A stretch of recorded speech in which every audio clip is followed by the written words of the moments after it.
O que é RPG de mesa?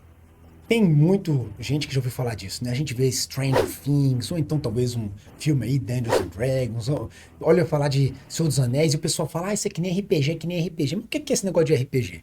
Pois bem, RPG de mesa vem de Role Playing Game, jogo de interpretação de papéis, e é, como o nome diz, um jogo. É um jogo que parece assim aquelas brincadeiras de faz de conta de criança, onde, no geral, a gente tem uma pessoa que é meio que o diretor assim desse filme, dessa história, que vem ali com uma série de problemas pra gente na mesa, e a gente como jogador, cada um tem seu personagem com certas habilidades e capacidades e vai tentar vencer esses desafios. A gente vai tentar fazer coisas, vai dizer o que vai fazer, e aí, de acordo com as regras, dependendo do sistema que você está jogando, vai dizer se você joga um dado para ver se passou ou não, ou se tira uma carta. E aí a história continua. A narração vai dizer o que é que aconteceu, qual é o resultado da atuação e bola para frente.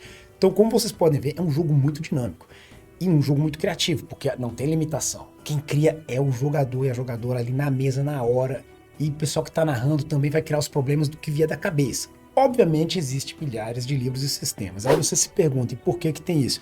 Ué, porque a gente quer ter pelo menos uma base ali para começar a coisa. E esses sistemas, eles ajudam a botar regras para resolver os conflitos ou as coisas assim que a gente não sabe o que pode acontecer no jogo. E dependendo do sistema, eles vão botar a gente para jogar de um jeito ou certos tipos de história, por exemplo, horror, comédia, paranoia ou outros estilos, talvez até assim bem mais parecendo um videogame, muita guerra, combate, conflito, né? Quem gosta assim de um elemento tático estratégico. Os RPGs nasceram, aliás, dessa parte aí estratégica, pois eles vieram de um jogo de guerra originalmente chamado Chainmail, que por sinal tem um vídeo aí que vocês podem ver da gente, e nesse Chainmail o pessoal controlava só o exército. Aí depois disso aí um cara lá pensou, poxa, mas por que eu não posso mandar o soldado ali por trás? Aí eles foram inventando as regras para esse soldadinho sozinho e acabou nascendo o jogo de RPG, pois eles perceberam que se divertiam muito mais controlando cada soldado sozinho do que os grandes exércitos.